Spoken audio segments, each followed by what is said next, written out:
Begin PODFIX network transmission in 3, 2, 1.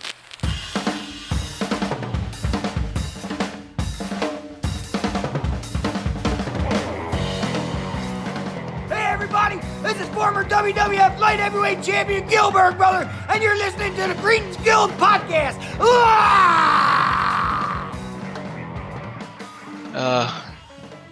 Just realized that people can see me across the street. Oh, that's fine. It's not like I'm doing anything terribly embarrassing here. Hey, what's the neighbor watching? I'll just redo of Healer again. Is that tits with no head? Is that... Well, wait till you see what he's watching now. It's like a monster made out of tits. Just the whole thing is just boobs. Space dandy. That's why I don't do roommates anymore. Imaginary neighbor that I just created. Oh, here's something I'd like to open with. Wow. I watched Oppenheimer a couple weeks back, and I've been on like some of this like History Channel kind of binge, where I'm watching documentaries on the Manhattan Project and on Einstein and like a whole bunch of other stuff. And as I was going through this rabbit hole, I came across something that might help with. I make fun of your phobia of black holes a little too much, but I found something that's probably going to make you feel a little bit better. What's too much? It's weird and funny as hell. Keep making fun of it. It is. It's yeah. Perfect.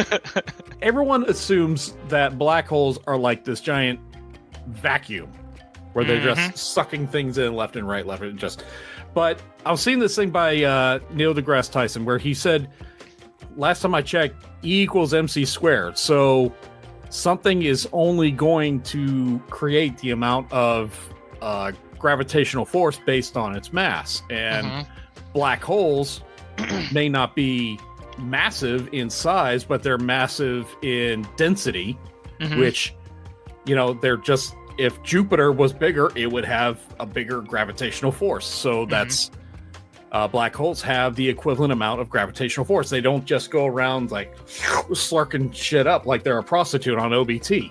Yeah. You like that? Yeah. Thank you. Well, yeah, that's why whenever how do I explain this?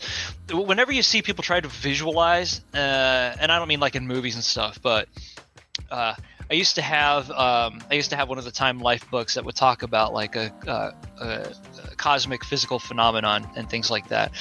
Whenever you see like a black hole visualized, none of the stuff is going into the apex. It's always swirling around it because it's mimicking the idea. There's a theory that the Milky Way itself is just a swirling cluster of heavenly bodies that are like slowly melting into a black hole. That the black hole is actually in the middle of the Milky Way. So gravity, I think the last thing that was proven was it's not really sinking into a black hole, but it's similar to how our solar system is revolving around the sun. It has enough gravitational force to keep everything in line. So that's what they believe is the center of our galaxy, is another black hole doing the same exact thing with all that massive. Right. So it essentially, it's not sucking the stuff in, but it is its own like what do they call this?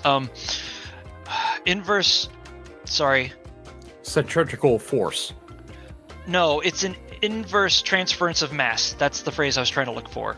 So when you're talking about, you know, a black hole can only be created after a star goes white dwarf, right? After a star like gets so big it explodes, but that gravity has to go somewhere, so it collapses in on itself and creates a pinpoint-sized singularity that retains the entire mass of the star that exploded before it. So it's not like it's sucking stuff in.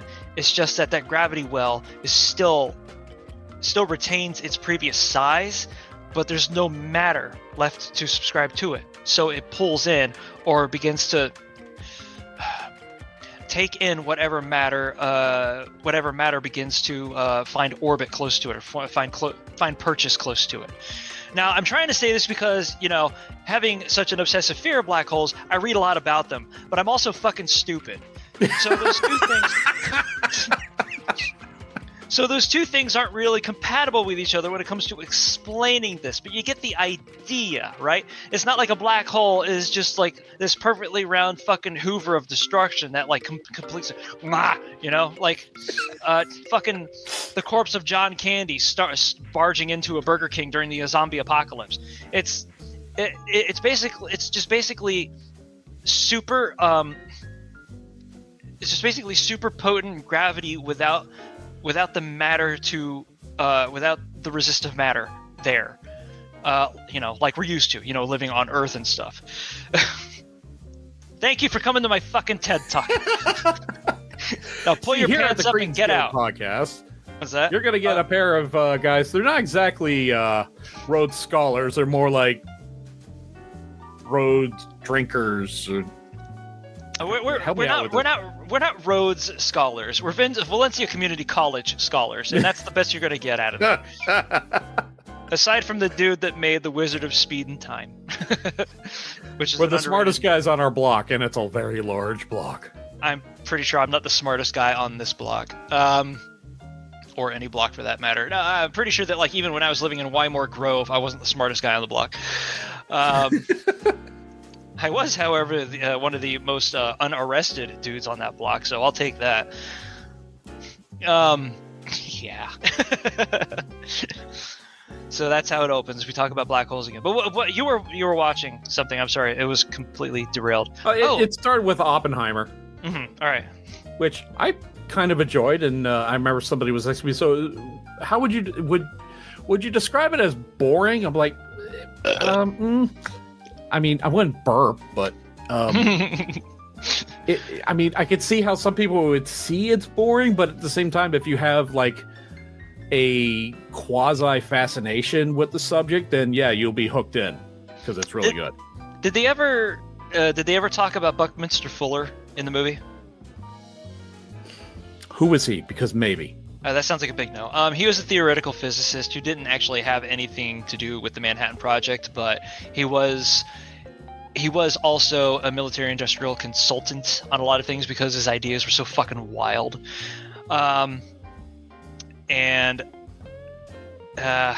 Geez, I would have to. I spent all my brain cells trying to explain the black hole.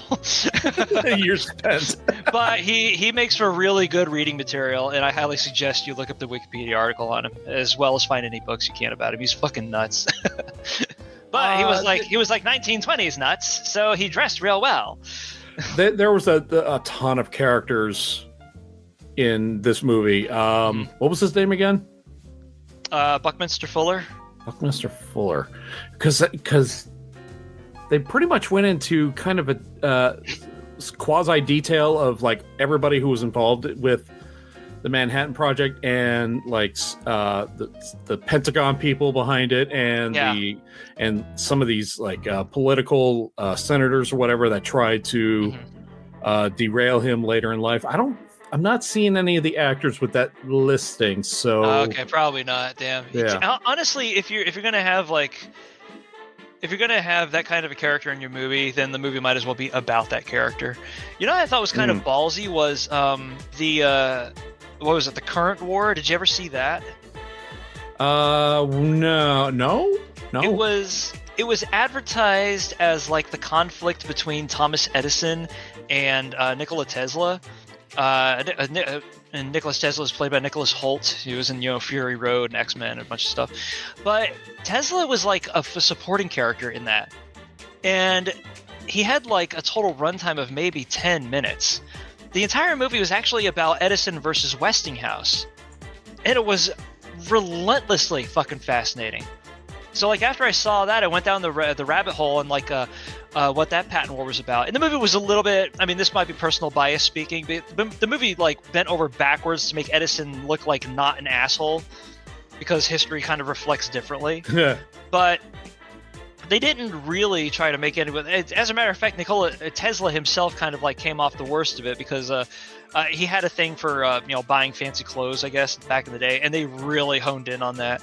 So I was kind of wondering if there was some sort of like an Edison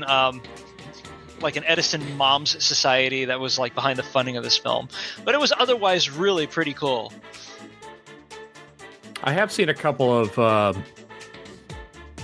not documentaries, but kind of biopics. And they weren't. No, they were actually probably closer to documentaries, with some acted out portions of those two, Edison and Tesla. Westinghouse or Tesla? Okay, Tesla. Yeah. Both of them, and the millionaire philanthropist that they worked with. Yeah, it was pretty fun shit. It's funny that like Benny Batch Cumberbund was in at least two of those that I could think of. He was in The Current War, and was also in The Imitation Game, which was about Alan Turing, which is a goofy fucking movie. I wouldn't recommend. I did see that. Yes. Yeah, that was a silly ass movie. Like, I like the idea behind it, but some of the dialogue in it was just, it made my skin crawl. But yeah, if you're into like cryptography, then it's a fun little slice of code cracking history to get into. But I would stick to the nonfiction books on that. Yeah, I really didn't like how that particular movie, it was him trying to decipher this way to get through the German code, so he builds his own thing. And that's only about half the movie. The other half is revolving around his social life and how the government feels they should tell him to live and everything. It's like, oh, come on. Yeah, that was really silly. Like, cracking the code to Sieg Heil was pretty funny. But I swear to God, there was a part of the movie where I like laughed, and when you're delving into that kind of heavy-handed subject matter, you really need to bring your A game when it comes to dialogue and like character experience. Because there is that one scene where he like looks at Keira Knightley and go, "Is it because I'm a homosexual?" And I was like, "Oh my God!"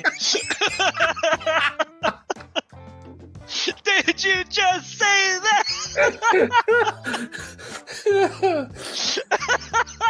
You went full B-52 there. Fred Snyder would have made a more convincing delivery, though. That goes without saying. And I don't have anything against, ex-Benedict cucumbers, but the guy's a great actor, obviously. I mean, I think he's carrying like the most of the remaining MCU on his back alone, because Tom Holland's not having anything to do with it anymore. But they gave him so fucking little. Well, wasn't No Way Home his last Spider-Man movie, or is he doing another? I haven't heard about any finality of any kind. Oh, I thought that was it, because he was like tired of it. But he's like 19. That's a hard job. Yeah, he's 19. He's getting a little long in the tooth. But yeah, I mean, obviously, the guy's a good actor, but that movie gave him like fucking nothing to work with, like zero in the way of material. Him or Keira Knightley, come to think of it, they both kind of suffered on that. But I don't know. I have been wanting to make time to see Oppenheimer, but it's just like, I know it's like Nolan doing some heavy lifting, and it's still like 3 hours long, right? I think it is. Yeah. It does go pretty quick if you're invested in it. It will go a lot faster than you quickly assume. Probably. It's got like a haymaker of an ensemble cast, so that wouldn't be an issue. The trouble is I have to find a fucking day to watch it. Yeah, I actually got to see. I got lucky like a couple of weeks ago. Actually, no, I don't know how much luck has to do with this. I think what happened is that January ended, and then I didn't have as many days of freelance this month, so I was able to actually fit in some actual rest days. And I saw I saw The Machine, the Bert Kreischer movie. Oh, God. I sat down, watched it just for let's see where this goes. All right. Well, did you enjoy it? Tell me that first. The movie itself. I turned my brain off and I was like, okay, let's just watch this stupid movie and see where it goes. And the only real problem I have with the entire movie was at the very end, because the actor who played his dad, Mark Hamill. Yeah. Not him. Not anything he did. But throughout the movie they kept saying hey, come visit our businesses. We have 3 locations in Southwest Florida. It's three businesses in Southwest Florida. I'm like, okay, Southwest. That's a weird area of. But I know Bert Kreischer is from Florida, so all right, sure. And they kept saying three locations in Southwest Florida. And at the very end of the movie, they put up like this fake little commercial that looks like it was shot for Iguana Me or something down in Cape Coral. And then they put up the 3 locations: Tampa, St. Pete, and Clearwater. I'm sorry, those are not Southwest Florida. That's not Southwest Florida. That's the Gulf Coast, you fucking poser, Bert. That is the Sun Coast. That is the Tampa area. That is definitely not Southwest Florida. That was my biggest problem with the entire movie. It's like, that's not even close to Lee County. Get the fuck out. It's not even Sarasota. You're not Florida, man. What airs are you putting on here? Trying to aim for legitimacy from being from the worst parts of an already shitty state. I mean, I'll say Clearwater. Okay, Clearwater's kind of nice. St. Pete, I would stay out of some areas. Tampa, why would you go? I mean, the aquarium, sure, okay. Dolly Museum. Now, Clearwater's pretty great, but like he was talking about Southwest Florida is a very specific area, especially to people who live in Southwest Florida. It's like no. Once you get above Sarasota, then you're not talking about you're out of the wilds. Yeah, above Sarasota. Okay, you can actually walk on the beach and not stick yourself with a syringe. That's not Southwest Florida up there. Once you leave the Yucatan, you're in relative safety. That's not Southwest Florida. I like the movie. It was like a solid action flick. You know what was surprising about it though? It wasn't funny. It was like so dry. I mean, at the beginning when they're talking about like how he doesn't get along with his daughter, I felt like that was, a little bit of it was self-indulgent. Yeah, sure. But they leaned heavy into the drama and shit. And then once they began setting up, all of the globe-trotting like spy game hijinks and stuff. It was like that felt legitimate. They were like, oh my god, this is what an Indiana Jones movie should feel like. Like actual like location shooting, even if it's not legitimate, it feels like it, Yeah, for a movie that was based off a comedy sketch, it wasn't the comedy was hitting at in the 2s. Yeah, it was very strange. And they kind of like tried to pour on the gas at the end when they turned him into like a drunk Superman. But it was just like, you guys have already had like an hour, like a 90-minute like tear of pretty solid action before this. This is unnecessary. So it was like I guess if I was a film critic, I'd call it like uneven. But it reminded me a lot of another like really old kind of janky action movie called Avalanche Express with Lee Marvin and George Shaw, which was also solid if a bit hammy. So I was like, this is cool. This is great because now the millennials have their own Avalanche Express, and every generation ought to have one of those going for them, pop culturally speaking. Yeah, what did we have? Pineapple Express. I think Pineapple Express was millennials Cheech and Chong, but yeah. But yeah, an action movie on a train is what I'm shooting for here. And as much as I love The Lone Ranger, that wasn't going to be it. But yeah, I got to see The Machine a couple of nights ago. What did I fucking watch? Wow, it must have left a huge impression. I saw The Empty Man, which was not like the comics at all. It's still pretty solid, but they decided to do like a midsummer thing at the end where, we were planning all of this for you from the beginning. Okay, get the fuck out of here with that. Damn it. Oh well. Totally caved in the discussion here.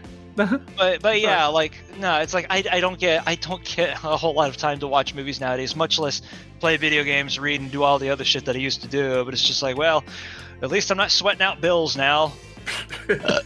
I can deal with that. One thing I do want to talk about. There's 2 animes that I've been watching. I know you've been watching one of them. Yeah. Okay, go ahead. The first one, it's on Netflix. Dining in Dungeon? Delicious in Dungeon. Delicious in Dungeon. Yes. Yeah. That's like quickly becoming one of my favorite anime. not in the top 5, but it's still it's pretty up there. I enjoy every episode that's been out so far. You know what was kind of funny about that one? I didn't enjoy the first episode at all. I was like, well, this is a hit. I'm going to watch this for lunch, whatever. And then I saw the second episode. I was like, when did this get good? And then the third episode, you could tell like Ime Aishi actually directed it. And I was like, and that's when I started watching. It was funny because like what I thought was happening at the beginning of the anime was just the gimmick, like nothing but a gimmick.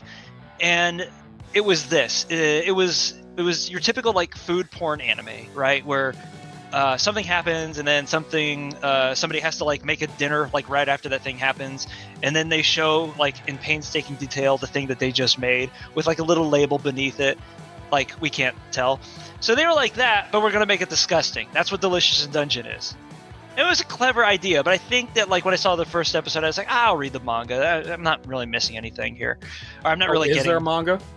Yeah, it was based on a manga. I asked as if I should have known the answer to that already.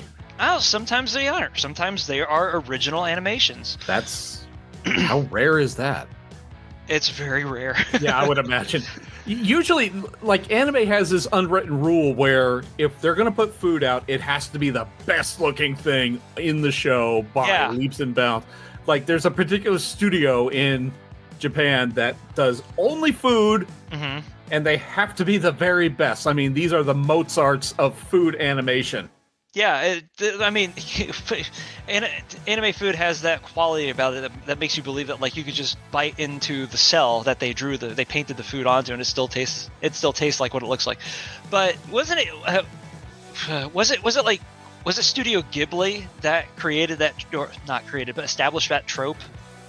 The hyper detailed. I don't know when it started, but I know they were definitely one of the purveyors of it. One of the things is like whenever these animes come up where food is the subject matter, it's a straight hit or miss. Sometimes it's a great series. Sometimes it is just awful. Restaurant at the End of the World is probably one of my favorites. Yes, I absolutely love that show. I know there's 2 seasons. To Another World, not At the End of the World. I think that's the name of a Douglas Adams novel. Come to think of it. All the stories in that one are interesting. It revolves around food, and they're constantly introducing new characters and everything.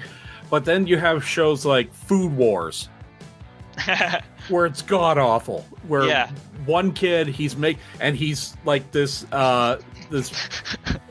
character who's absolutely the best at everything he does, and he doesn't even have to. It's like, I'm going to think of how to do this. It's the day of the competition. Look, I've made this 7-star meal. Fuck me now. I don't remember that episode, Bob. I mean, there's no trial and error. There's no, I've screwed this up. Oh, this doesn't work. No, he is the food kitchen Jesus of anime. Was that one of the episodes that Fox cut from the Saturday morning lineup? There was also that, and Food Wars was an anime. I'm sorry, I'm thinking of Fighting Food-Ons, which was pretty enjoyable, but it was Yu-Gi-Oh but with lunch, you know. And it was pretty plain to see who they were marketing that towards. Yeah. Yeah. Food Wars it's like this character who's in a cooking school, and it like whenever it comes to like these schools in anime, it's like, oh, you have to be the absolute best, or you're a low-ranking nobody, and there's like all this royalty and hierarchy above you, and you're just wiping the floor out of them with zero preparation whatsoever. You're just absolutely the best, the greatest that's ever lived. That's the shonen formula. You got to start from nothing. You got to start in your F class or rank F or whatever it is, and become triple S by the end of the season or the end of the show. Or in One Piece's case, not have an S rank anywhere. And just keep going. Just keep fucking going. At it. That was another thing that I saw. The live action One Piece on Netflix. Oh, I want to see that. Oh, because it was odd because I totally would not have watched it. But when I was living over at the other place next to the Titan Tower, my housemate there had a Netflix account, so I let him put it on my Roku when it was over there, and I finished off a couple of things. Like I think there was like some episodes of Comey Can't Communicate I hadn't finished. I watched some Cuphead. Another great show. Comey Can't Communicate. Yeah. Oh, that fucking tearjerker shit, man. It kills me. And obviously I saw Delicious in Dungeon over there as well. But he was like, dude, you got to see the live action One Piece. And I was like, this is gonna, because what's the cliche? That if there's a live action, if there's an anything adaptation of a popular anime, it's gonna suck like black holes. Not to come back around on that, but I mean, I still think Cowboy Bebop was pretty damn good. It just Netflix never gave it a shot. And you're always scarily quiet. We're gonna address other things in the room before that, because I don't want to fill up whatever time we've got to talk tonight with me complaining about shit. Okay. So there was One Piece. There was what was the one that gets a lot of shit? Avatar. Death Note. Avatar's getting pretty well hammered too. That's fucking. I've heard some people like the new Avatar. I mean, obviously the M. Night Shyamalan and Ding Dong movie was not well received, but it seems like the people that are getting into the live action show are also bringing along with them a little bit of baggage, because nobody liked that fucking movie, and it's bizarre as to how that thing could have even turned out, because he was the producer, he was the creator of the show. So that's like a tacit admission of like at least two things: that A, he just came up with the idea and then gave it to a bunch of people that knew what to do with it and had nothing to do with it from there on after, and B, that he didn't even understand his own creation, which is a hell of a thing to have to shoulder as an artist, you know. What was it about his movie that people just didn't like? That it strayed too much from the original animation, or don't know. I never saw the movie, and I've only seen a couple of the episodes of the cartoon, so that's why I'm not like super heated about anything about it. I don't know that much about Avatar. I only know more about Korra than Avatar, because I used to have a Tumblr at one point. But you know where I've learned the most about that universe is on TikTok. There's a channel called Absolute Kyoshiism. That really? It's where all the Avatar characters are talking to each other, and they're all arguing with each other, and they're constantly like throwing jabs and verbal spouts with each other, and it's hilarious to listen to, because the voice actors they got for that are actually pretty accurate. Nice. That is the extent I know of the universe, is through that particular TikTok channel. Is through references? Yeah. Well, that's more than I've got. I can only think that like people railed against the movie because they tried to condense previously existing narratives into a 2-hour runtime, and whenever you attempt to do that, it never works out. So, yeah. So I don't know. I'm guessing. Shyamalan tried to do something with the show that it was not meant to do. Like, he didn't stick with an original like one shot or anything. And that's always a mistake, because there's like, when you've got that much time to build your setting, it's going to be details upon details upon details. You're going to have like a Dagwood sandwich of lore by the time you're into like the 3rd season. And by that point, Shyamalan was like, oh, I made something popular? Well, fuck, I better capitalize on this. And then he watched maybe, I don't know, 1.5 seasons of his own show. I was like, all right, that's it. We're going to make a movie out of that. I think it's a problem when you do a, not exactly a retelling or a retake, or like I guess the best way to put it is like an extension of something that already exists. Yeah. And when you deter too far from the original material, that's where the fans start turning on you. I mean, some of the best examples is like Lord of the Rings. Amazon started doing the Rings of Power series. Yeah. And the creators of that series literally said, yeah, we have this written material. We're not going to ignore it, but we're not going to follow its as a constitution, basically. Yeah. We're going to go at our own rate. That way, it's like if people sitting down to watch the HBO shit. Big show on HBO. Succession? No, not currently. Not currently. Oh, Sopranos? No, fuck. In between that. The biggest show ever made. Why am I drawing a blank on this? Game of Thrones. Game of Thrones. God Game damn of it. Thrones. Yes. All right, there it is. Yeah, when they deter from Game of Thrones, people are like, no, that's not. When we have this and it says blue and you give us this and it's red, no. It's not the same thing. It's not the same thing. It deters too much. All right, so that was the first thing that stuck out to me about Cowboy Bebop.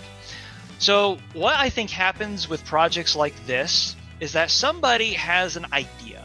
Somebody in the Rings of Power's case wanted to do epic fantasy, but we've got all these IPs. Okay, so one of two things could kind of like lead a large-scale project like that into what it eventually becomes, and that's it being a little bit too close to something recognizable, so you just go ahead and decide to co-opt the property itself, or B, getting funding for the project and then trying to pitch it as like an extension or a continuation of an IP that this other entity already has, so that you can get production support from them. So what I think in the Rings of Power's case, and I know very little about this project too, because again, it's Tolkien, is that they wanted to do epic fantasy. They wanted to do it with a completely separate cast of characters, but somebody would decide that, hey, that sounds a whole lot like Lord of the Rings a little bit, or B, they were like, hey, can you make that sound a little bit more like Lord of the Rings, and we'll give you the money for it. With Cowboy Bebop, I think somebody had the idea to make Quentin Tarantino in space, but which is not fucking what that show is. And somebody was like, well, that sounds a little bit like this anime that came out that a lot of nerds talk about all the time in very, passionate and fucking the wet-lipped gasps. Maybe you could make it a little bit closer to that, and then we'd have a project on our hands. And they're like, all right. That's all I got, because most of what I saw of that show was a lot of shit that, like, that if Tarantino was worse, he would try to do.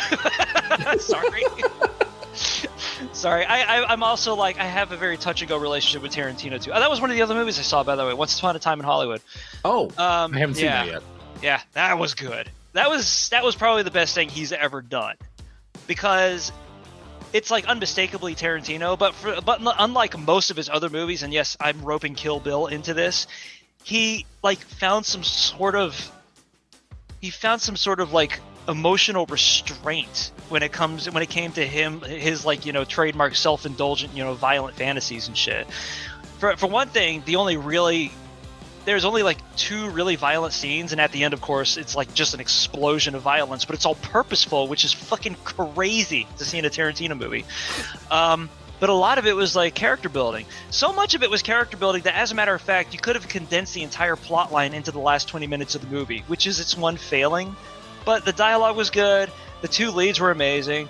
The revisionist idea behind the movie was not only clever as fuck, but also really, I don't want to say like optimistic, which is also not a Tarantino trademark.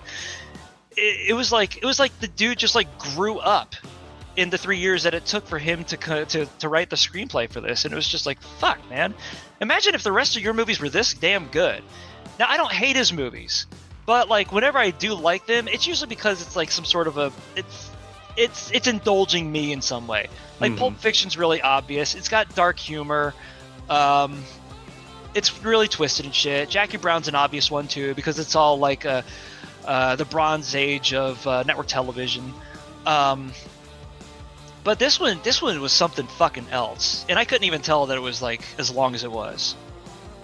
So yeah, if you ever get the time, go ahead and set aside a day for yourself to see it. I will add that to the list. Yeah. So I did want to mention the first anime that I was really into was Delicious in Dungeon. Okay. Yeah. Sorry. The other one, it's what we do. We'll circle back. That is, yes. The other one I'm watching that I really like is Frien, Beyond Journey's End. Beyond Journey's End. Yeah, you'll hear me typing here in a second because I have never heard of that. Beyond Journey's End? Yes. Frien, F-R-I-E-R-E-N. Frien, Beyond Journey's Edge, and that's on Crunchyroll. Yeah. Basically, Crunchyroll, it's a really good fantasy about this elf who is a mage, and it takes place. It's not an isekai, one of the few non-isekai shows out there, but it is a fantasy. You finish first. Yeah, it is a fantasy where she's a long life character elf, where like a month is just a blink of the eye to her. So, and it goes through like the first 2 episodes, it goes through like 80 years where she, it actually, the great thing about this show is most of these shows, they build up as like, oh, we got to defeat that main bad guy. We got to take him out. And towards the end of the season, they finally do. No, this starts off like after they beat the main bad guy. So like all the lands are celebrating the party. Yeah. And she's just walking around like very emotionless, like a Vulcan almost. Yeah. Just like whatever. And like watching all of her friends grow old and die around her. It wasn't so sad because she was kind of disjointed from not disjointed from reality, but it just like life goes on. Okay, let's move on to the next thing. And she's constantly wanting to collect these weird spells. Not like, oh, I want to learn how to do fireball or learn how to do invincibility. No, she wants to learn, how do I get stains out of these clothes? How can I see through people's clothing to see if they're armed? It's a practical one. You think that more people would know, really. Right, yeah. I mean, your first thing is, oh, she wants to do it because she's a perfect. No, she wants to do it to see if you're packing anything to hide. Yeah. She like has this really forward-thinking, low creativity level, and she's given like this human apprentice to raise. And it's I really enjoy this series. It's really, really good. It makes you like step back. It's like, man, like they'll decide, okay, they're gonna stop in this village. Her human companion is like, let's stay here for about a week. Meanwhile, she's like, oh, let's stay here for 5 years. It's nothing to her. Like a month is just a blink in the eye. I can't stay here for 5 years. I've got shit to do. Madhouse is the animation studio behind it. Oh, yeah. Legendary studio. Fuck. I actually thought that they weren't doing anything anymore. That's pretty cool. Yeah, I think they have 22 episodes. So yeah, and I've been knocking that out left and right. I absolutely love that show. That's fucking cool. I will probably be seeing it upon the high seas because I'm limiting myself on my streaming services right now. For the most part, like those bases are covered on Hulu and surprisingly Prime now. But yeah, Crunchyroll's been getting away with some shit. Oh, and by the way, God rest Funimation. They were the last of the first generation holdouts of what a crazy ride that was with them. Animation localizing. Yeah, that's so odd though because now there's Discotech and they're not necessarily new. I think they had established themselves like maybe about 12 or 13 years ago, but like back in the 2000s, you had like so many of them kind of like vying for import territory. You had ADV, you had Pioneer, and they eventually became Genion. And you had next to Funimation, there was also Broccoli Core. Okay, so help me out with the history here. And please correct me when I'm incorrect. We started off as like the biggest streamer of all anime was Crunchyroll. Yeah, but they used to be the biggest pirating site of anime. Oh. And then they went legit, so, they couldn't get sued by the feds. Okay. So, and some of the studios that once they were legit, they started working with some of these studios, and some of them, such as Funimation, was like, wow, you guys are making money off this. We're doing our own thing. We're taking all of our shows off Crunchyroll. Am I right? I still don't know how that partnership works. Because at some point, Crunchyroll remained independent. And I think there's somebody watching me across the street. What the fuck? Oh, that's spooky. Hang on a second. Oh, they just saw me. Ah, ha, ha. Well, not anymore. Later. Oh. Yeah, sorry. That was weird. I like if somebody's. Are you on the ground floor? No, I'm 3 stories up. So. Okay. Yeah, like across the street, literally, it's a lot of other buildings of equivalent, or maybe like a story up above me, but all of us are at like eye level in various degrees. So, like how far away? I kind of saw somebody like sitting at the table, just looking into my window, and I'm looking right at them. And I could be imagining things, but I thought eye contact was made, and she wouldn't stop looking. And I'm like, oh, I don't know how to deal with this. it wasn't like, oh, I'm just staring off to space. I just happened to be looking at you. It was dead on eye. She could have been staring out into space, but she could have been having a fucking stroke for all I know. But I was just like, nope, that's triggering my paranoia. So okay, you've seen Rear Window. You know how this goes. Yeah. Did you know there's a board game of Rear Window? How would you play that? I don't know. Just thought I'd throw that trivia out there since you mentioned it. It was from Funko, the of course it was. Prospero Hall. Yeah. Anyway, sorry. So yeah. Crunchyroll history. Crunchyroll history. So Funimation didn't actually like form a partnership with them. They were eventually like bought by Sony, and Sony had more or less been responsible for the last, I guess, half a decade or so of their operation, and then they folded this year because Crunchyroll's just doing it all. And didn't at one point Crunchyroll or Funimation buy the other one, or no? It was just a working relationship. Like Crunchyroll and Funimation would share libraries. There was the VRV thing also, if you remember that. Oh, Verve, yeah. Yeah, but the funny thing is that like Funimation helped Crunchyroll launch Verve, and then about like a year, I think about 6 months to a year after that was established, they just ditched. They're like, yeah, we're done. We're out of here. And then Shudder followed them, and I was like, well, what am I paying for? Oh, that's right. They were like a big old group thing, weren't they? Yeah, it was a pretty good deal when you had all of those streaming services at your disposal and whatnot. And it was like $6.99 a month for that. That was pretty nice. But then these other people were like, yeah, we know why you're subscribing to this, and yeah, we want our cut. As wonder why piracy's on the rise.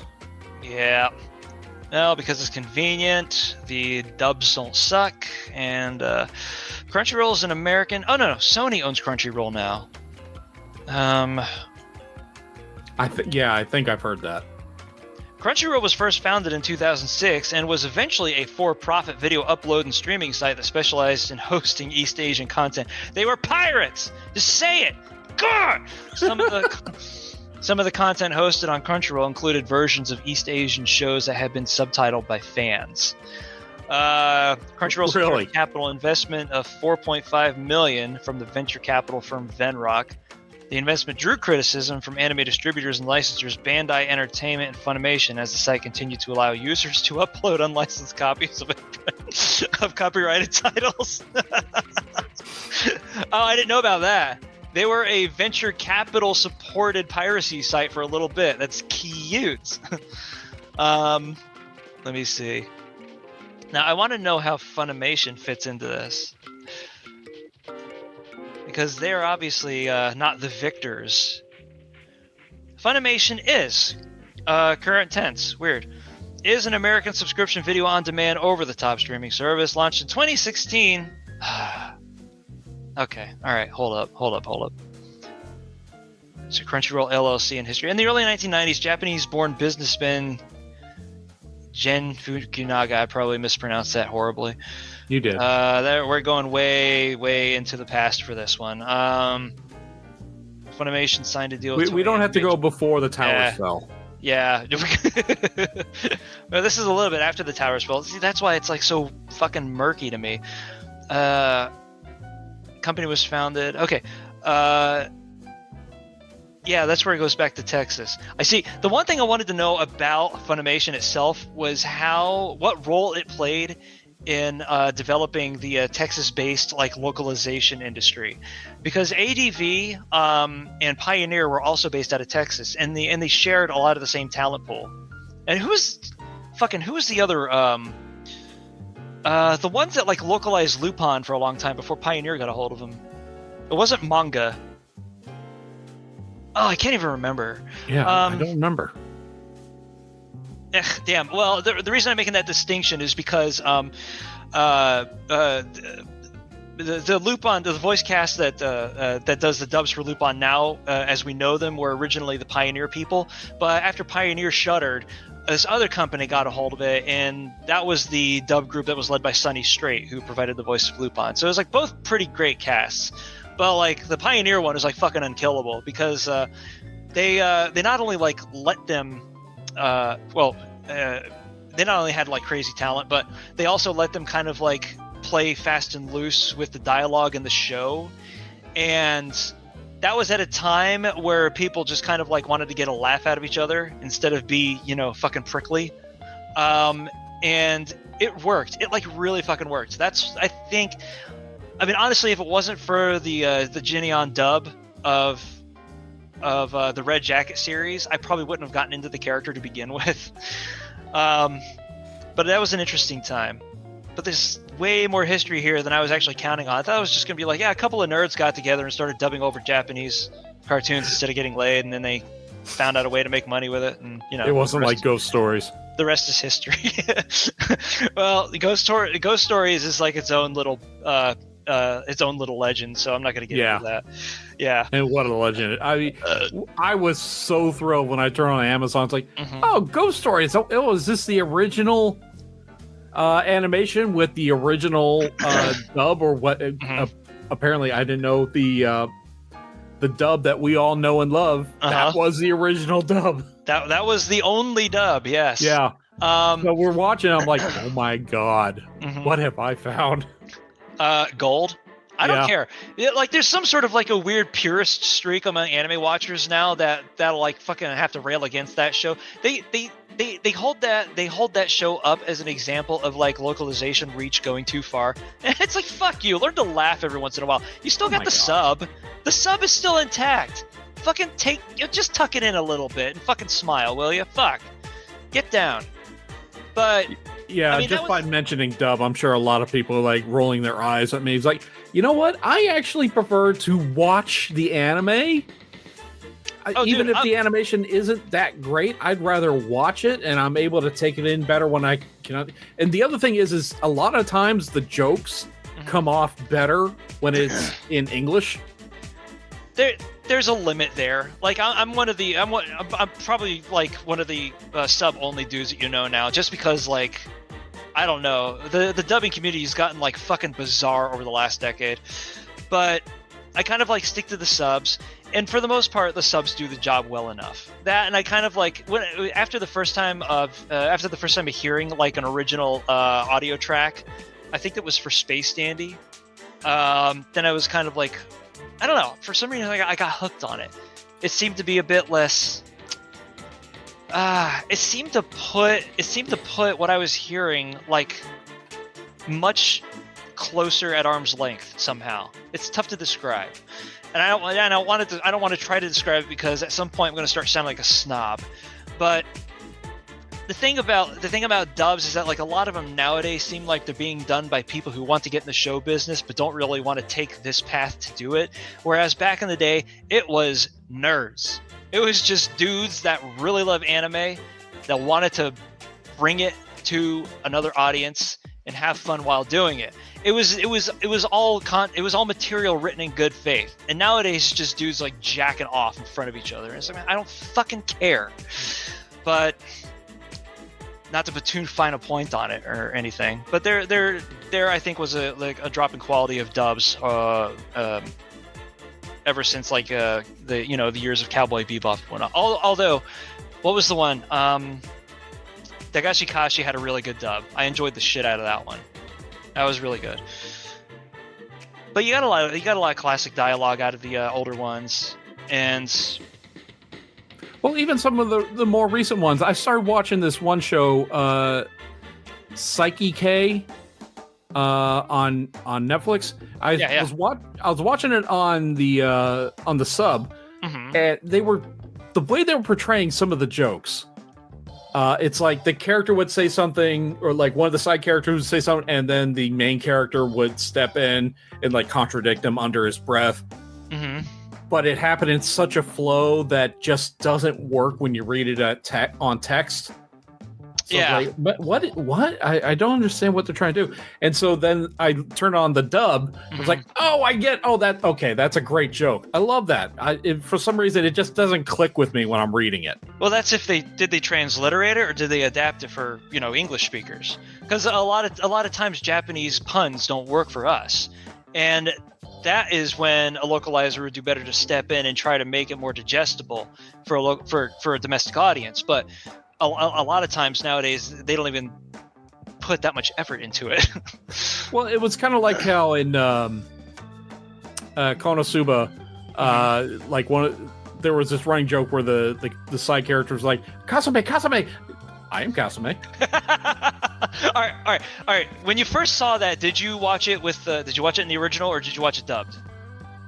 I don't remember. I can tell you I did watch it both ways, but I think it's because I got the joke however I saw it the first way. And I wanted to see how that joke would translate in the opposite way. So I probably watched it in the dub first, probably.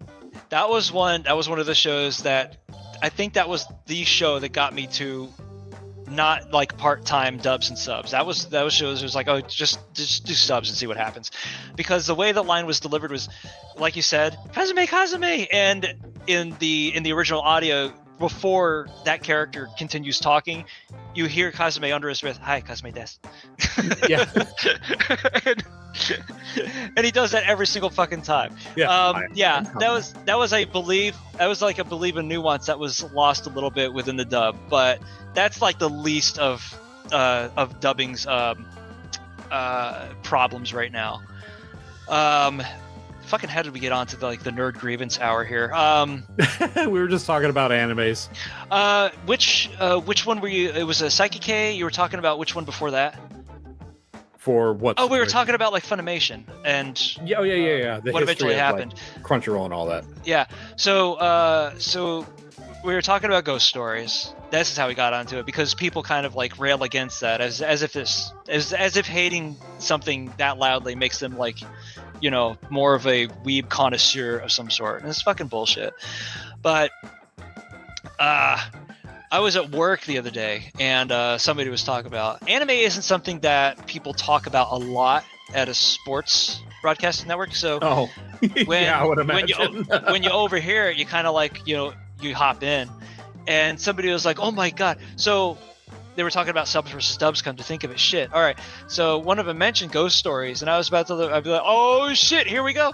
And they were like, yeah, Ghost Stories is like the worst fucking dub I've ever seen. And I'm like, That's when you slunk down. Yeah. Okay. I literally, I had my hand up like this, like I was wanting to jump into the conversation like immediately. And as soon as I heard it, I was like,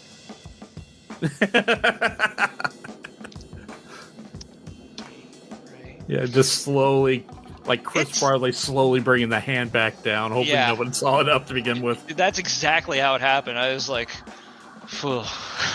The deflation could be like visually registered, but it's a bit of a shock to the system with like a lot of younger people too. I tried to get my nephew Eli into Archer. It wasn't happening. It was just like too edge for him. And really? Ghost Stories, weird, right? Yeah. Because you've met him. And his sense of humor is pretty distinctive.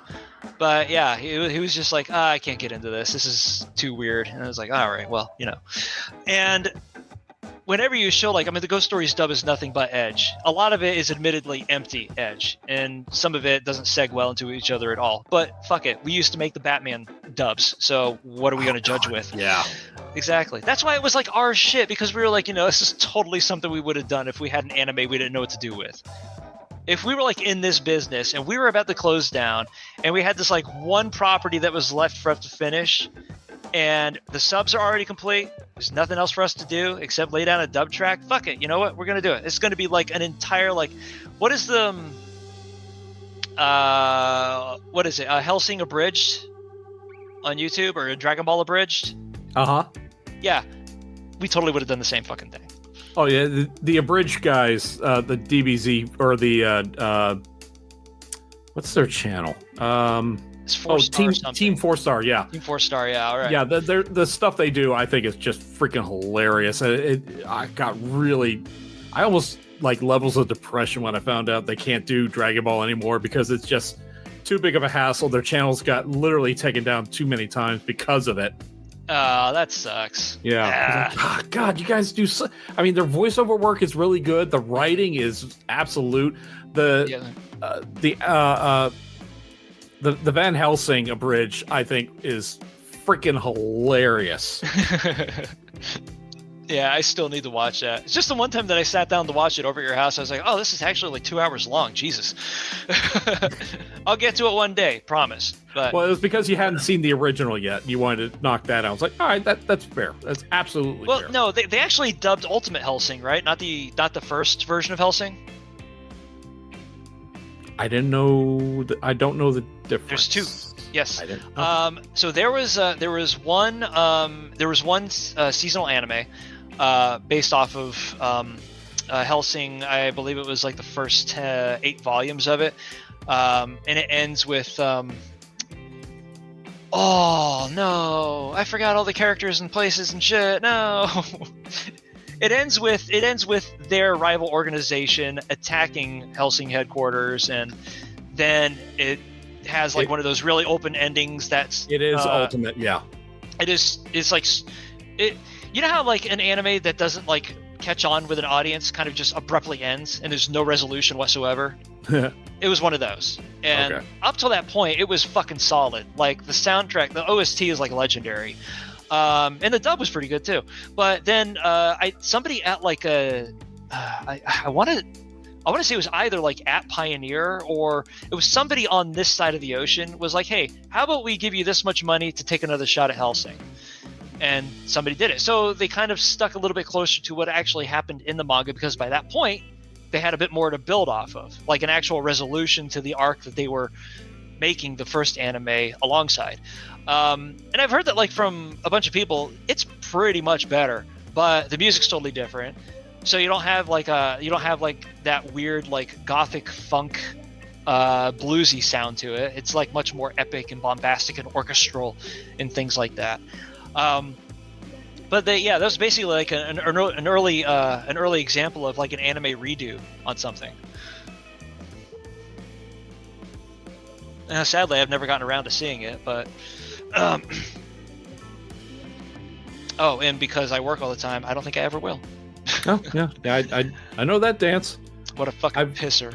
Surprised I've been getting in some game time that I have been. Have you, Bob? What you been playing? Go ahead and make me jealous. Oh boy! Go ahead and have me rip out my hair right in front of you on camera. Well, you know me. I can't bounce between one game to another. I have to play one game, and I will play it till the freaking edges of the game itself wear down. Yeah, you're a finisher. That's noble. I'm not going to judge. Yeah. Well, I have the problem where I turned on this game that I've been playing the other day, and it logs how many hours you've put in. Yeah. And that made me feel like I gotta put this down for a bit, and then I immediately picked it up and I played for another 3 hours or so. So I've been playing Baldur's Gate 3. And god damn, that's an addictive game. I mean, if anybody wants a recommendation of how you should start D&D, this is how you should start, because it is the best way to introduce you. Because when I got back into D&D, like a year and a half ago, 2 years ago, something like that, I was actually very apprehensive because I don't know anything about like the structure of the play. I don't know anything. I mean, magic was just completely over my head. I know nothing about spells and anything. I'll tell you what, I'll be a monk who just uses his fist. He's very low weapon usage, very simplistic, and I kind of like got into that. And it's more, when you do the tabletop, it's more story based and character building and role playing and everything like that. Baldur's Gate is like the best teacher when it comes to some more of the finances or the minutia. The minutia, I guess. Yes, thank you. Fuck. I think maybe. I mean, there's a lot to D&D. There is. I mean, there's like, oh yeah. So I have my modifier, and then I use my spell, and then I'm also carrying this cantrip. It does that. All that stuff just intimidated the hell out of me. It's like, I don't know what the hell I am doing. Until I picked up Baldur's Gate 3, and I still have not finished the game. I'm very, very close. I think the next thing I have to do is beat like the final big boss guy, and then I'm done. But yeah, I've logged 250 hours. That's some. You enjoy that game? Yeah, that's good. Yeah, that's like near obsessive levels. Like, has your family been missing you or something? I'm surprised it's not a warning. It's like, do you have any loved ones that care about you? Daddy talks in his sleep about a bear. I don't know. That's the only thing I've heard about Baldur's. I saw when I was over at Jay's house. I saw Victor.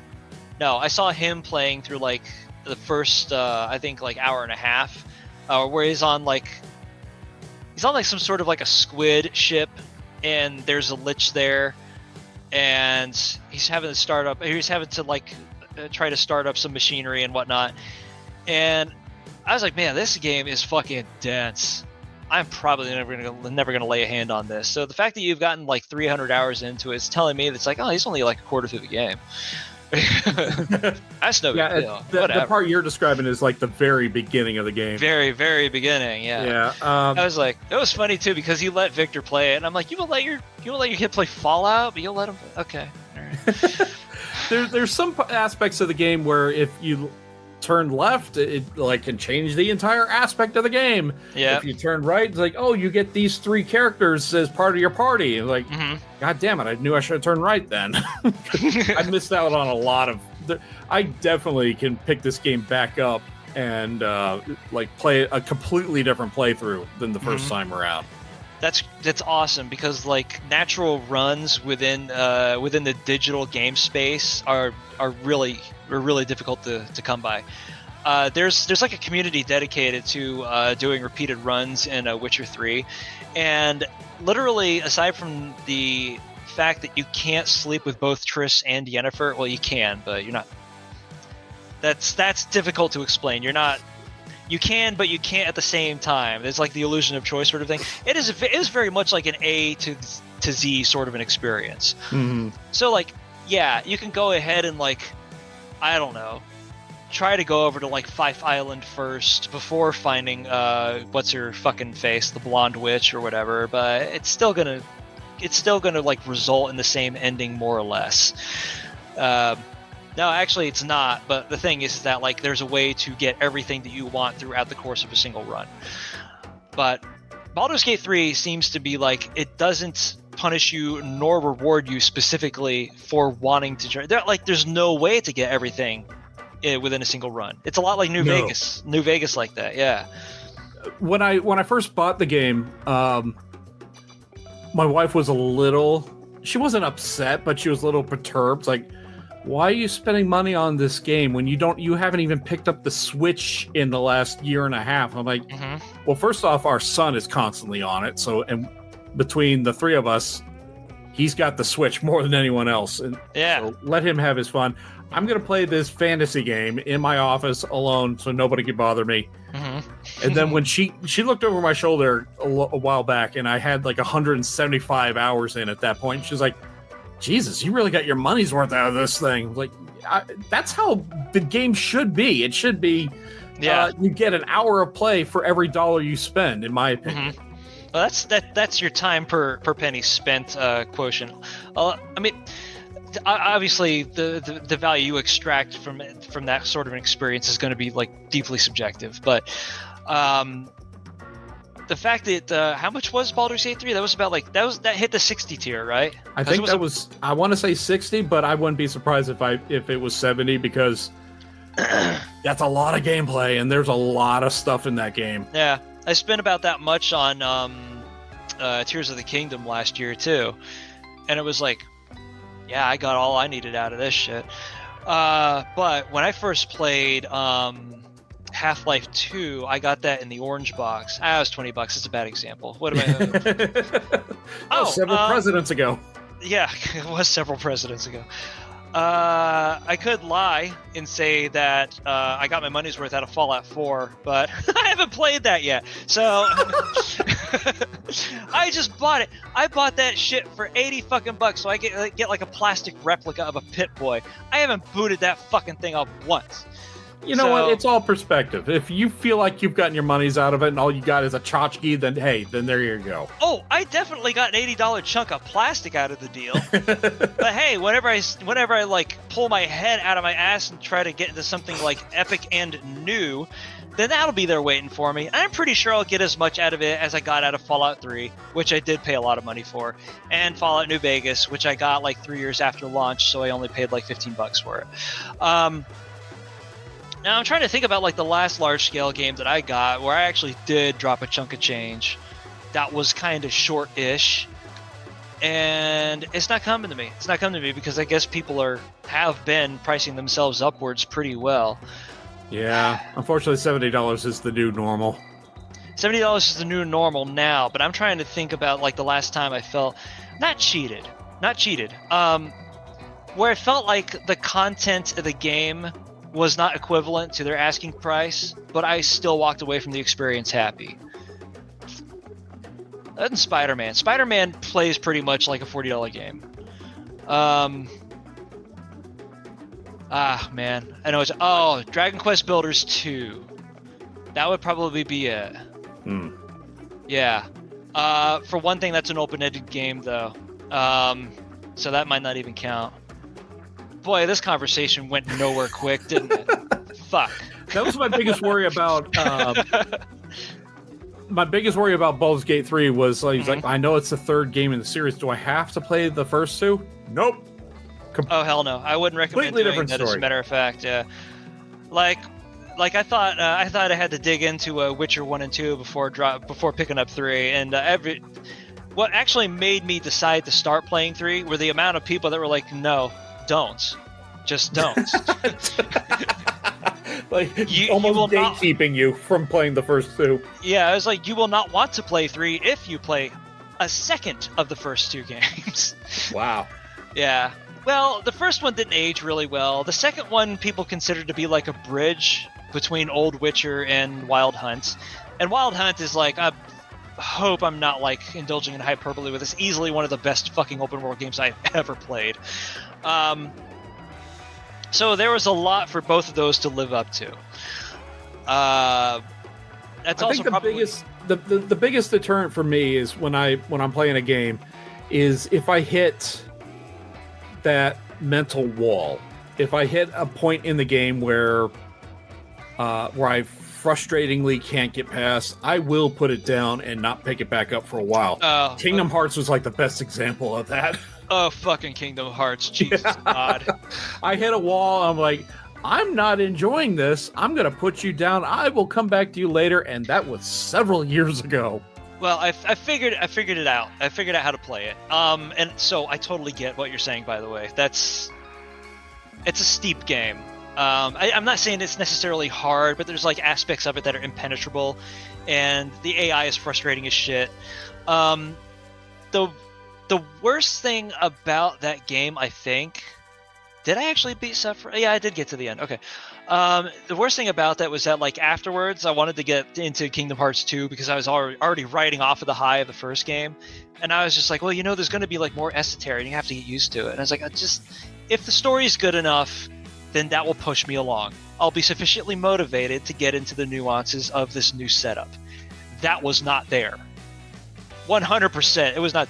Like what was like motivating me was to eventually find my way over to like the Pirates of the Caribbean part of the game. I didn't even make it to that. I was just like, this is stupid. What on earth is happening? I don't understand any of this. I'm not Sora. Wait. All right, there's only one dude in the industry that can get away with this shit, and Kojima is not part of this whole setup, and that's readily apparent. So we're just gonna have to drop it for a bit, which sucks because Chain of Memory is fucking awesome. But guess what? That's just a retelling of the first game. Oh, really? Yeah. Chain of Memory is clever as hell. By the way, if you've ever played that, I think. Do you have like one of the newer platform copies of the Kingdom Hearts series? Because I think they like combined. Okay. Chain of Memories actually came out for the Game Boy Advance first, and then they upscaled it for the PS2, and then they upscaled that for like more modern consoles to be included within the Kingdom Hearts 1 through 3 compilation or whatever. So it was a collectible card game, and it was not turn-based. It was all live. So all of your moves, all of your spells, that was all you built all of those out of a deck. And it was like several decks. You had like 3 of them total. So when they on the GBA, it all made sense because you could see the entire like battle, the play field. But when they up-resed it, of course, it had to be 3D like the other games, and that repositioning of your character perspective really got in the way, and I couldn't enjoy it as much. But on the GBA, it was like pretty fly. It was also easy to cheese in a lot of ways. So if you don't like that, then I guess you'll find less of it than I did. But yeah, it was a really clever idea back at the time. Shit. I was trying to think about like the last game that I hit a wall with. But well, no, you were about to say it. It was Kingdom Hearts. Yeah. Fuck it. All right. And that's not the. I mean, I think I had that with Witcher 3 as well. It's like I ran into this area where it was one of the situations where you turn around. Oh, there's an enemy who's like 5 times stronger than me. Did you do Death March? I don't know. Death March is the supposed nightmare difficulty of Witcher 3, but I think it was like one of those things where I was close to a swamp or something like that. I turn around and there's a witch there, just completely unprepared for, completely railroad me. I was like, I think I'm going to stop for a few minutes. Wait, was that the ghost next to the well? I don't think so. No. Oh, okay. All right, because that was back in I think White Orchard. Yeah, I remember a lot about that game though. Shit. The thing about The Witcher is that I wanted to play it on Death March, but because before I bought it, I was reading about like because I'm a completionist, I was like, okay, well, what's the best path to take when you want to try to get these different achievements, and I want to have the best Gwent deck eventually. So what places do I have to visit? I never figured out Gwent. Gwent in Witcher 3 is fantastic once it clicks. Before that, it's a confusing fucking mess. Okay, but yeah, for me it was a confusing fucking mess. Well, the idea behind Gwent is not really to like, it's not like actually head to head in a way you expect it, because we think head to head, we think of a dueling card game as like Yu-Gi-Oh or Pokemon CCG, something like that, or Magic, right? It's usually like we're trying to diminish the health of the other person, but these cards all serve as both defenses and buffs and offenses. But Gwent is basically math. It's just math. You're trying to out-math the other guy. And everything that you do is, let's say that the other dude throws down throws down a bunch of cards in the first row, which is your infantry row, right? would have a card that you can put down into your ranged row, and I believe at the back there's what did they call that? It's where all the catapults and shit go. Yeah, I don't know if you're actually asking me because I have no idea. Yeah, I know. There's like verbiage here that I'm skipping over, but you throw down somebody in your ranged row, and that ranged row will only affect the value of the cards in your opponent's infantry row. So it's a lot of this. You build your decks around what you think your opponent's deck is going to be. You only have to lose to them once in order to figure out what that is, and then you adjust your deck composition accordingly. Strategy, yeah, you could call it that, but once you have your build set, there's not a whole lot more strategy for you to go forward with. And the day that I like actually figured out how to beat an opponent in this game, I was just like, well, all they did was try to bottleneck the shit out of them. But that's what it is. That's what Gwent is. So Gwent in Witcher 3 was really brilliant stuff because they were able to balance all the cards. It was just a fixed pool of cards within that one game that they had to that they had to consider, and that was it. Gwent, the collectible card game, the free one that they have, that shit's a fucking mess. Because they fundamentally fixed the lane rules. There's only 2 instead of 3 now. And they started doing that thing with that Hearthstone did that eventually got me off of Hearthstone, is that like they would introduce a bunch of cards and then retire a whole bunch of cards, but these cards were just the same as these cards, but these are now unbalanced, and now we have to get rid of and retire all these other cards, and they have to keep doing this, so you keep buying more card packs. So that was goofy and stupid, and I wasn't having any part of it. But yeah, there is like an actual like threshold of understanding with Gwent in Witcher 3, but you have to again be motivated to do it. And if there's a lot of other stuff about that game that was like keeping you at arm's length, fucking don't worry about it. Absolutely not. What they don't tell you about the rest of the game that you have to learn in Death March is that you can't just fight the monsters that you're hunting. Preparation is easily 75% of victories in that, so you have to develop your oils, you have to develop your genomes, the little skill tree that you can like assign different traits or different genetic traits to yourself with. Like you could set yourself up as like a basilisk slayer in one way. You're invulnerable to like slow down effects, things like that. But that's not going to do well for like a vampire you might have to chase down or something. So you have to completely like respec your entire build before you start doing another quest. And you don't really get much of that until you have your ass handed to you literally by the first 5 ghouls that you fight in the game. In the tutorial. And that's what happened to me. I was just like, why do I keep fucking losing? This is awful. It sucks. It's stupid. And, the first thing was like, well, I am playing on Death March. That might have something to do with it. But then I was reading, you have to have your necro oil, and you have to use your silver sword, not the iron sword, which is for humans. And you should also start sidestepping a lot. Not like escape rolling, sidestepping, because ghouls only attack straight. So I remember those 3 things, and all of a sudden I beat them out. I beat them all without getting touched. And I was like, oh, so I have to think about this shit? Huh. All right. Well, hopefully I'll get used to it. Anyway, yeah. I remember that burned me a few times. Yeah. Like, it was really demoralizing, though. It was like, these are the first 5 fucking things I have to beat. It's terrible. But yeah, it was once you got like those nuances down, then it like opened the hell up. And well, I did stop playing it eventually because I didn't have access to my computer for a while. Oh, guess what I got behind me? What do you have behind you? I got my PC.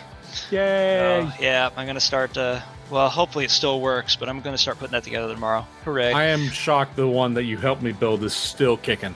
Hey, you know why? Why? It's because I helped you fucking build it, that's why. Damn straight, yeah. That's it, yeah. I can do very few things really well, and that's one of them. Are you looking forward to playing any of this stuff this year? Because, oh my god, I got a laundry list the size of my forearm.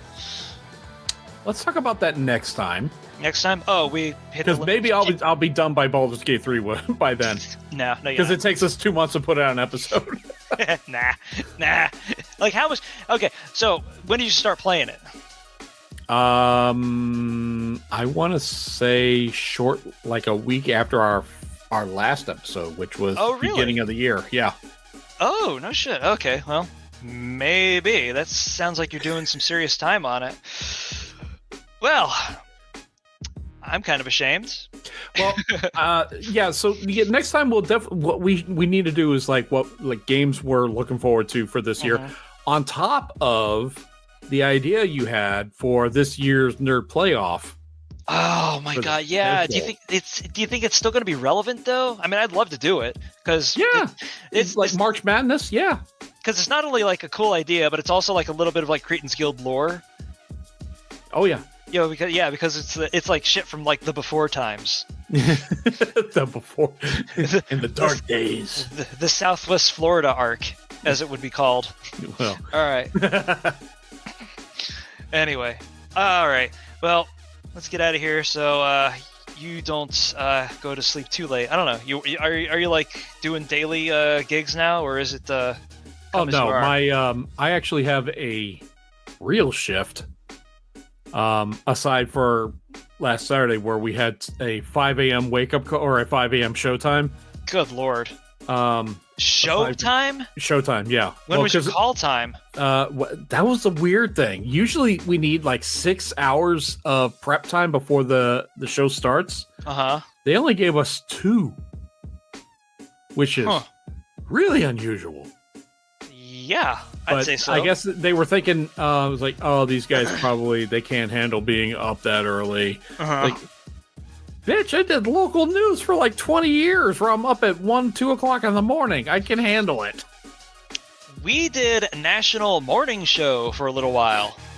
Yeah. And for a little while, I mean, longer than I wanted to. Well, longer than, well... Dude, over here they were like we were doing like there was a big to-do in the world of soccer last week, and we were having to do extended shows, and they were like 4 hours long and nobody wanted to do them, and I'm like, you little shits, that's a Monday night for me. You don't even know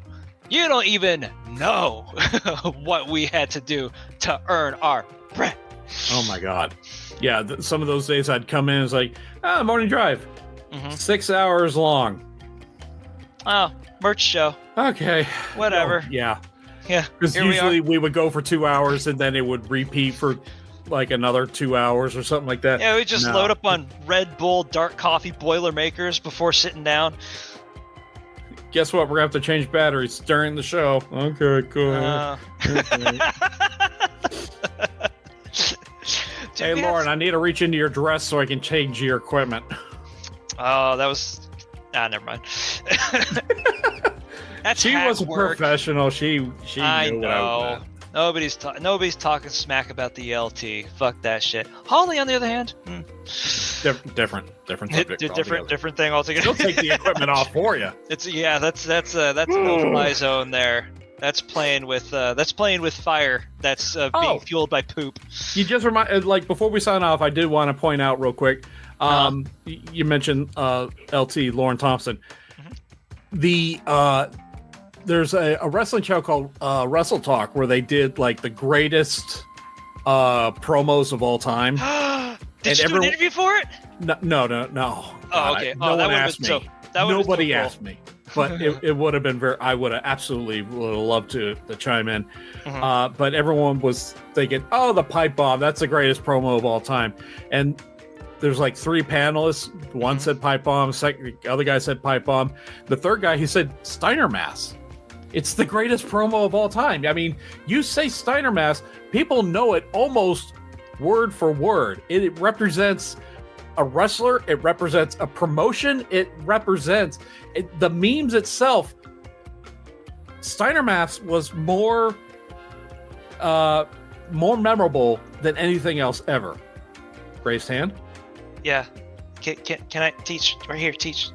Yes, teacher. Yeah. All right. What's the pipe bomb promo? The CM Punk pipe bomb. Oh. I don't remember that one.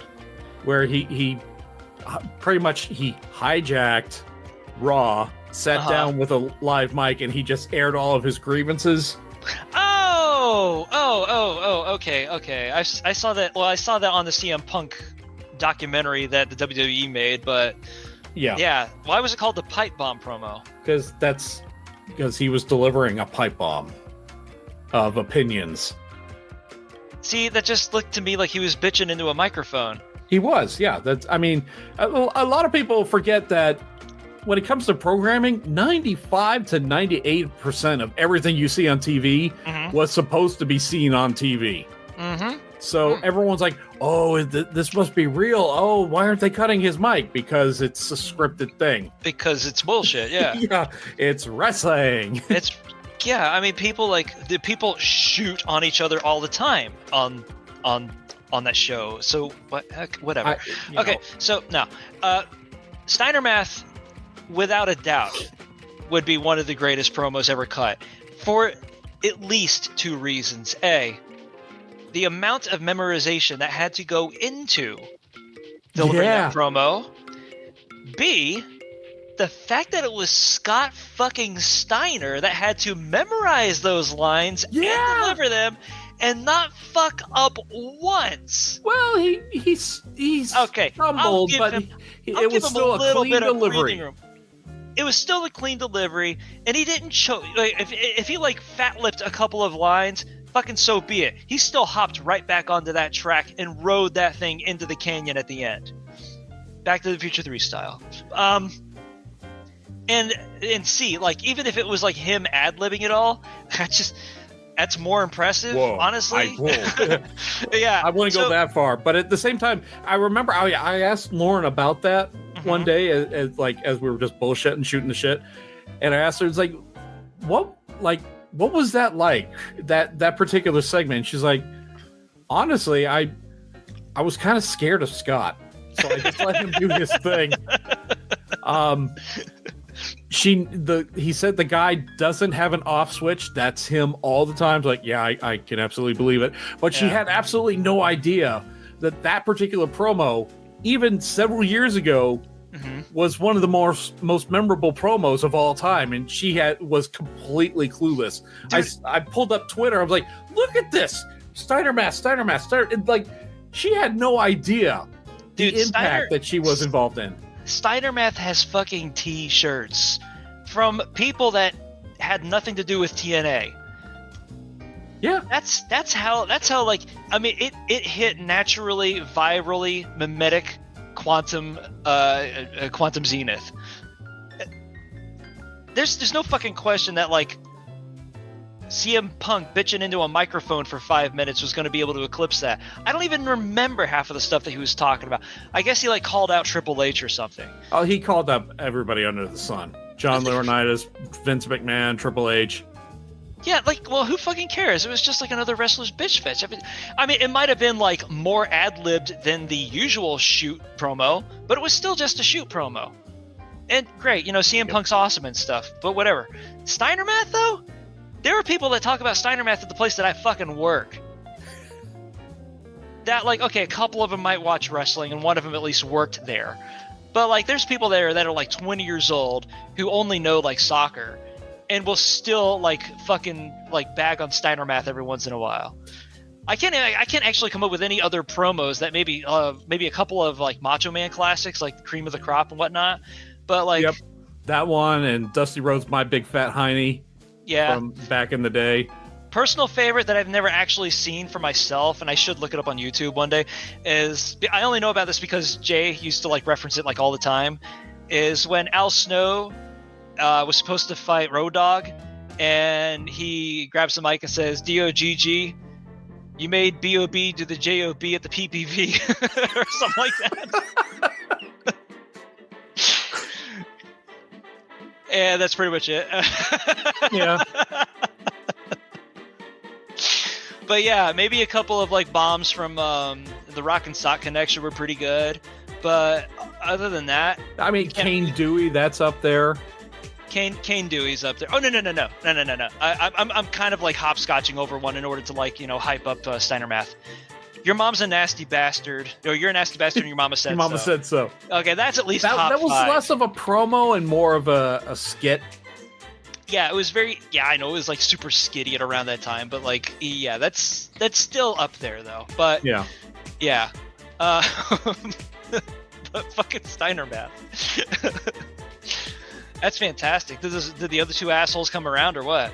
Oh, they thought he was making a joke. It's like, what do you mean? Like, because they were more shocked that Pipe Bomb wasn't his number 1 pick. It's like, what are you talking about? Pipe Bomb's not your number 1 pick. And then he just went into detail about why it's the best promo of all time. Mm-hmm. And they were just like, their jaws were on the floor. They couldn't explain it. And he had them trumped, basically. Did they never see it? See what? The promo itself. No, they knew it. They were very much aware of it. They just didn't see it coming as being his number 1. Well, dude knew what he was talking about. And yeah, and after that, it's like everyone started chiming in. Like, yeah, you know what? That is a better promo than the Pipe Bomb. Not to bring this like forcefully to a full circle, but how cool would it be? I'm honestly a little bit disappointed that like nobody's like edited Steiner Math into Oppenheimer. If there are any scenes that take place in front of a blackboard, it should happen. It should have happened already, actually. All right, there's not one of those, but I have seen one of those videos where they type out everything you say, and then it adjusts and it turns, and man, it's I can't describe what I know the particular style of animation has a name to it, and you'd probably know it, but I can't name it. But someone has done that for Steiner Maths. Oh, Metafonts. Okay. Yeah, that sounds right. Yeah. Nice. Kind of like what they did with the Zombieland intros. A little bit, yeah. That's awesome. All right. Well, anyway, so the next show we'll be doing our like next bracket and talking about like any of the games that are coming up this year. I'd really like to do that too, because this year's like looking fucking fat for digital indulgences. Yeah. Yeah. Anyway, all right, so the third, the guy who's probably hopefully he'll join us for this, because it'd be a real shame if he's not there for our first non-J nerd playoff. No, he's got to be. We got to drag him in. Anyway, he is Jay from Square Pigs on YouTube. He just did a tier list of Simpson games. He nailed it out of the park. He was perfect. Go watch it. Square Pigs on YouTube. Yeah, I like it when he does his rankings. Yeah. I am Skipper Bob's on Skipper Bob's Breakdowns YouTube.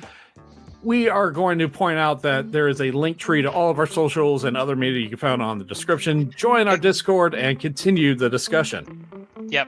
And I am Corey. I do nothing. I am nobody. I don't have a YouTube channel. I have almost no social media presence to speak of. And as of the end of the show, I am in the wind until the next time. You're like a fart in the wind. That's right. I was kind of going for something a bit more like intimidating, like, you know. Don't keep it classy. Espionage, like don't spy. Smart now. No. And we are part of the PODFIX Network. You find them podfixnetwork.com. Very much like a finely atomized toot. You're right. Damn it. To all of our followers, new and old, we say, welcome to the guild. Here's my calling card.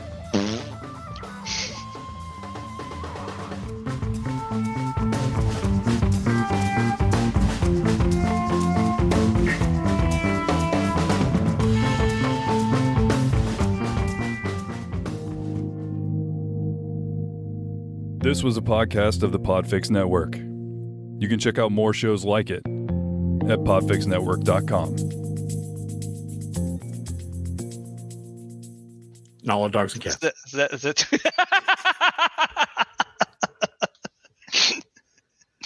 Felt like something was missing there. Yeah. What, dignity? We've never had that. No. Why start now? Fuck. When's the last time it felt like we were missing any dignity on this show? It's like anytime when Mark McEwen came onto our show, we're like, dude, there's too much dignity on the show now. I think we tainted his career. What if I'd feel so bad if that was true. we would love to have like signed you on for the Today Show, Mark. You're a broadcasting legend, but you did this podcast back in 2015.